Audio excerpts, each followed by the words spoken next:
저는 천지공사에서 지훈통일공사를 중심으로 준비를 했습니다. 2장의 결론이 매듭을 어떻게 지었는지 혹시 기억나시나요? 개벽실제 상황 2장의 매듭. 간방, 바로 간도수로 매듭이 지어지게 됩니다. 그래서 오늘은 땅 이야기를 하는데, 지훈 이야기를 하는데, 그 핵심 키워드는 바로 간도수라고 이야기를 할 수가 있어요. 그래서 그런 이야기를 생각을 하시고 쭉 넘어갈게요. 그래서 개벽실제 상황 294페이지 보면 천지공사에 대해서 정의를 내려주신 부분이 있습니다. 같이 읽도록 할게요. 천지공사란 상제님께서 인간과 신명을 데리고 선천의 병든 3개 천지인을 뜯어고치신 대개벽공사. 상제님께서 인간으로 오셔서 바로 이 병든 3개 천지인을 뜯어고쳐서 새로운 세상을 열어주셨다. 그 작업이 바로 천지공사라는 겁니다. 그래서 천지공사는 한마디로 신명해원공사다 라고 할 수가 있어요. 선천 동안에 쌓여왔던 수많은 그 신명들의 모든 원과 한을 회원을 시켜주셔서 새로운 세상을 열어주신 공사라는 것이죠. 그래서 개벽실제 상황 책에도 보면 이 신사의 틀로서 이 천지공사를 정리를 해주세요. 그래서 입법과 신도와 인사로서 천지공사가 전개되어 나가는데, 이거를 조금 더 자세히 보면 그 땅의 기운에 따라서 신명들이 용사를 하게 됩니다. 그래서 상제님께서는 이 지훈을 통일을 해야 된다 해서 지훈통일공사를 보시게 돼요. 그래서 지훈에 대해서 개벽실제 상황 307페이지에 정의를 내려주신 문구가 있는데요. 한번 같이 읽어볼게요. 인간이 태어나 자라며 호흡하는 생명의 젖줄인 땅 기운이 바로 지훈이라고 할 수가 있습니다. 그리고 비슷한 구절이 진리책의 477페이지에 있는데, 사람의 육신은 하늘과 땅의 축소판이다 라는 얘기 많이 하죠. 사람은 소우주다. 그래서 천지의 축소판인 인간이 땅 위에 태어나 몸으로 빨아들이는 생명의 젖줄이다. 그래서 이 직이라는 것, 지훈이라는 것은 내가 인간으로 태어나면서 절대적으로 영향을 받으며 살아가는 그 기운이라는 거예요. 그리고 사람뿐만 아니라 신명도 똑같다는 거죠. 그래서 진리책 478페이지 보면 인간의 생사 전망에 큰 영향을 주는 환경적 모체가 직이다. 그리고 세상의 모든 일과 만물의 조화를 매개하는 신들도 이 직위의 영향을 벗어날 수 없습니다. 라고 되어 있습니다. 그래서 우리 선조들은 이 직위, 지운, 땅의 기운에 대해서 많은 그런 깨달음과 그리고 생활로서 그것을 이제 바탕으로 살아오셨었는데요. 혹시 지금도 그런 것들이 많이 남아있는 게 있어요.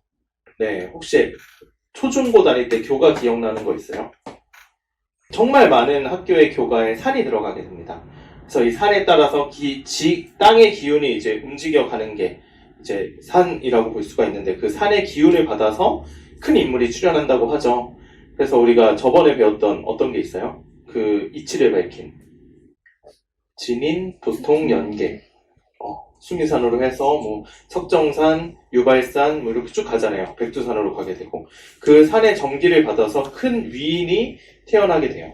그래서 학교에서도, 아이들을 가르치는 그런 학교들에서도 정말 많은 학교가 산을 넣어놨습니다. 기억이 안 나시나 봐요. 네. 그렇습니다. 그리고 뭐 우리나라가 뭐 명당이라는 영화도 있었잖아요. 명당 굉장히 좋아하고 옛날부터 그런 많은 이야기가 있었죠. 고려시대 도선대사 이야기라든지. 그리고 정말 많이 들었던 이야기가 조선시대 때 이야기 많이 들어보셨죠? 여기 어딜까요?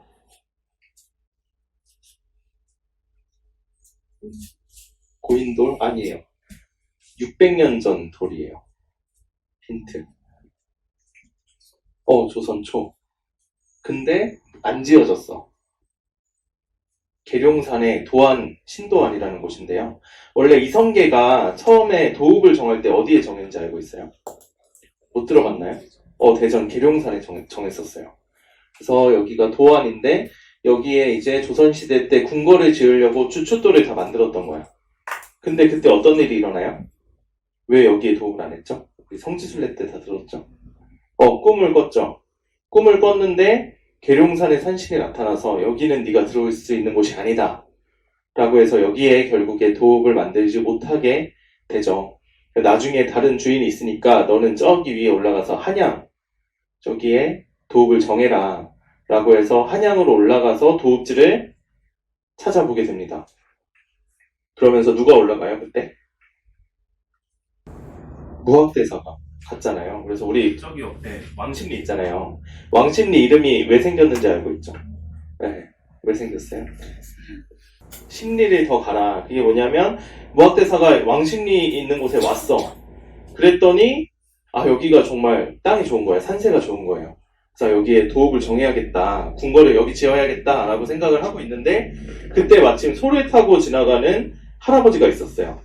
그 할아버지가 소를 이렇게 욕을 하시면서 무화기를 닮아서 이렇게 멍청하냐 소한테 욕을 한 거예요.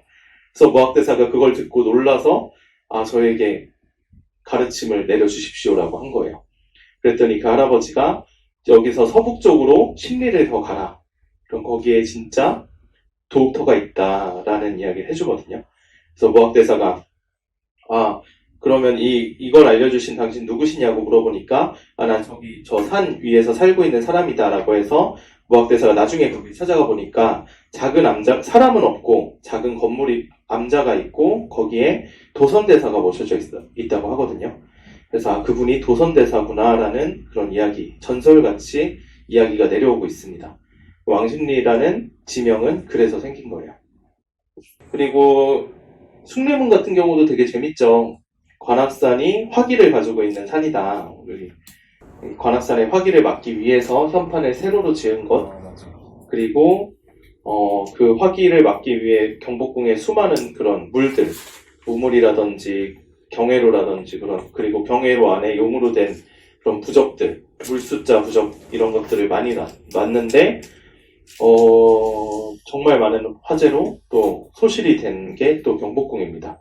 그렇게 준비를 했는데도.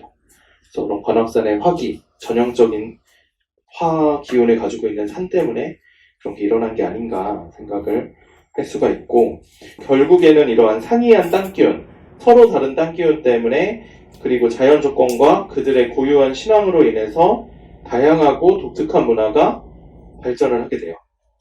사상을 형성을 하게 되고, 그러면서 지운이 인간과 지상의 모든 생명체의 생사복과 직접 연결되어 민족성을 형성하지만 지기가 통일되지 못했기 때문에 민족 간의 투쟁이 야기되었다라고 하죠.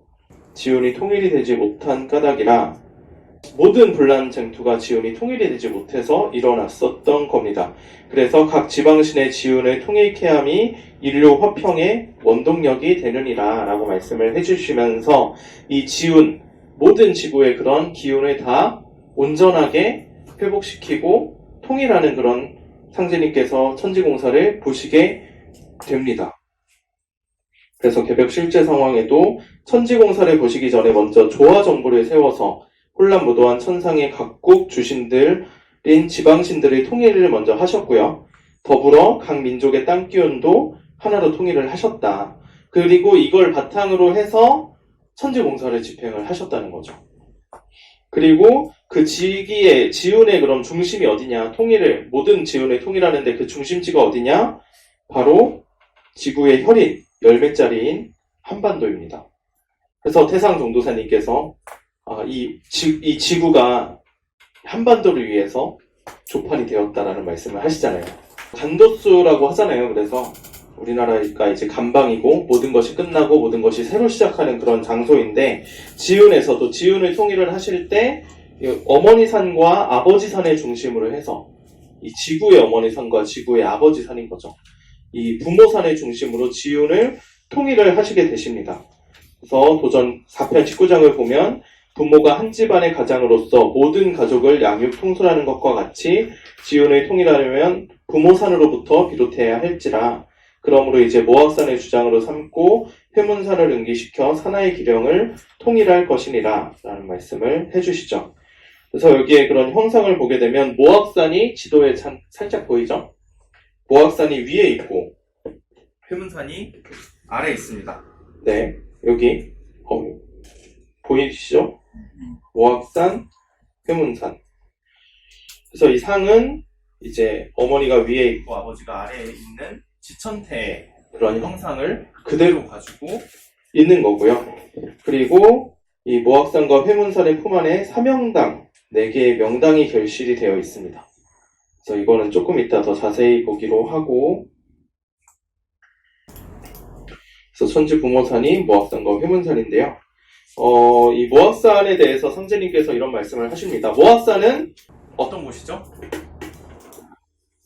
대원사, 맞아요.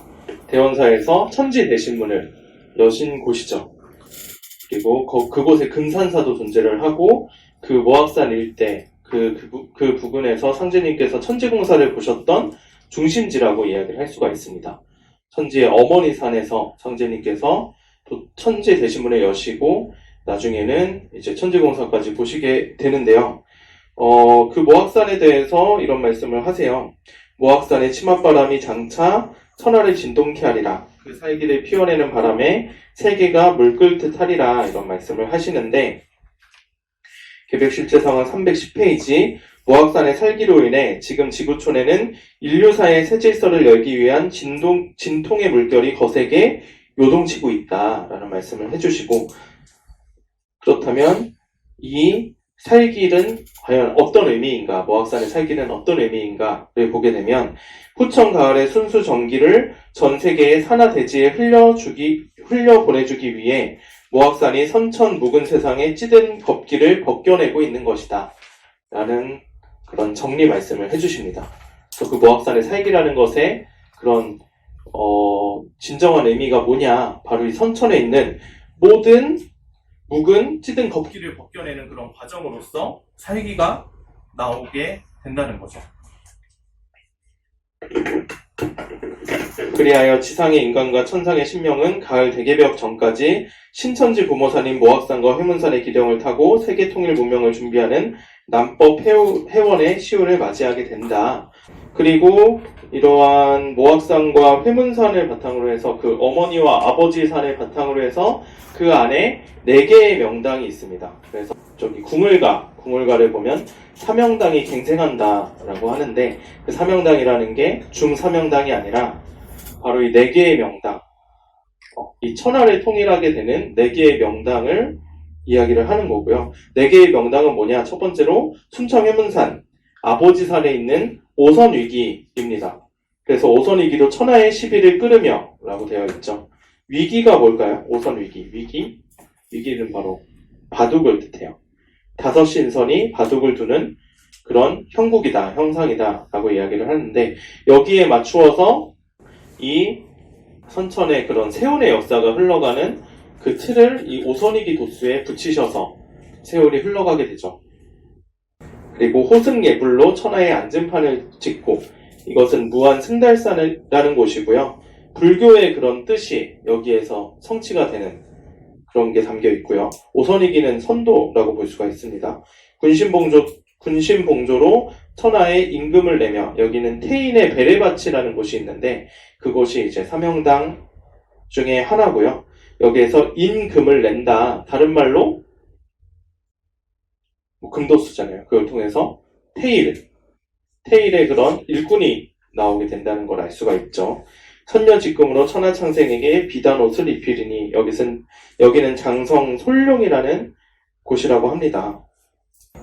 그래서 이 사명당 공사가 암시하는 천도의 비밀이 있어요. 그래서 보면 간방의 지원을 받은 한민족의 상제님 문화로 원시반분하여 선천의 모든 고난과 비극을 말끔히 씻고 한국을 후천 세계 문명의 종주로 탄생케 함을 의미한다.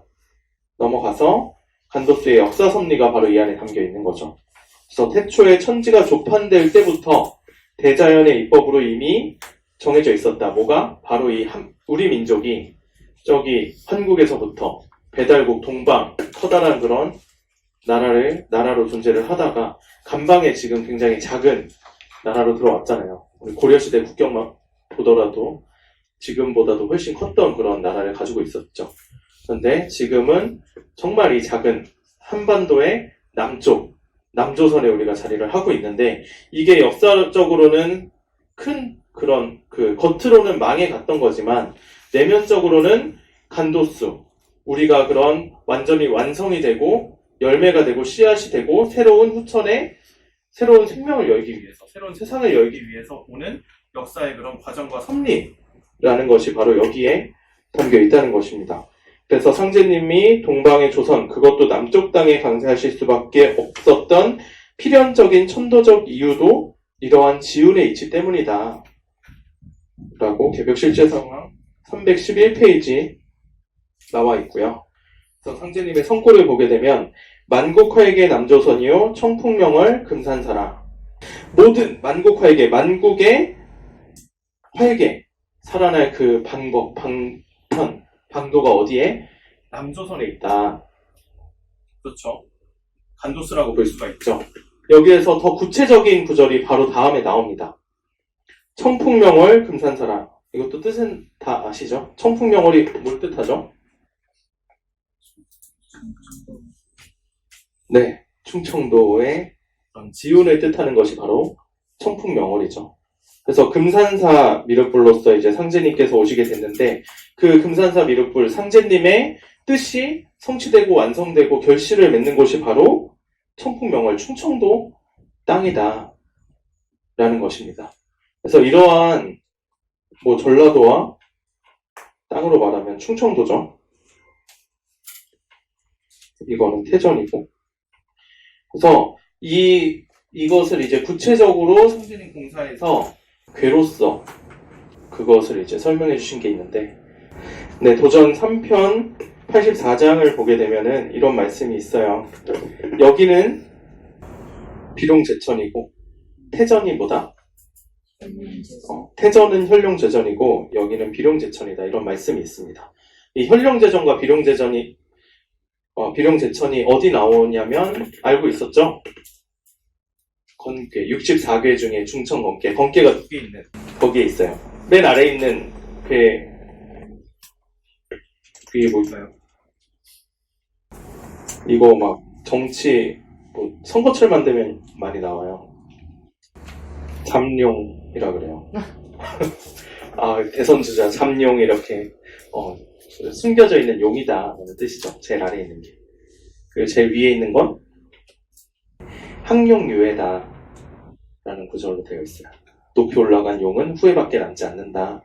그래서 결국에 이렇게, 근데 나중에 우병 공부를 할 때 정확히 하시면 되고요. 이런 구절들 우리가 많이 쓰는 것들도 여기에 나와 있는데 여기에서 2번째와 5번째 9.5와 9.2에 보면 비룡제천과 현룡제전이 나옵니다. 비룡제천 이견대인이다. 현룡제전 이견대인이다. 바로 대인이 비룡제천과 현룡제전에 있는데 모악산, 그것도 계룡봉을 지나면서 말씀을 하셨거든요. 이곳이라고 하실 때. 그리고 현룡제전은 태전인데 마찬가지로 계룡산, 수도원이라고도 볼 수가 있겠죠. 태전 자체이기도 하고요. 그래서 실제 입법적으로 간도스로서 이 우주의 모든 지운이 통일이 되고 후천 성경을 열어나가는 그런 중심지가 바로 한반도이면서 남쪽 조선이면서 전라도와 이 태전 그 부근이라는 걸 알 수가 있습니다. 그래서 여러 가지를 보다가 되게 재밌는 이야기가 있더라고요. 신도안의 미륵불이라고 되어 있어요. 기사 내용 중에 하나인데 창달을 보며 사색이 잠겨있을 때 기도 중에 만난 수자가 내 옆에 앉아서 저쪽에 가면 미륵불이 있습니다. 미륵불의 전설에 미륵불상의 빛깔이 하얘지면 이곳 신도안으로 천도가 된답니다. 지금 갖가지 하얘졌는데 정말 천도가 되겠습니까? 라고 물어본 거야. 그래서 그 사람이 그냥 웃기만 하고 얘기를 안 했대요. 근데 그 당시에 박정희 대통령 시기였는데 박정희 대통령이 천도를 진행했지만 미륵불 전체가 하얘지진 않았던지 천도는 이루어지지 않았다 이런 얘기를 했더라고요. 기사에서 봤는데 여기서 하얀 건 뭘까요? 우리만 알 수 있는 거죠. 가을에 뜻한다고 볼 수가 있겠죠. 그래서 그런 도안이라는 곳, 도안이 뭐예요? 신도안?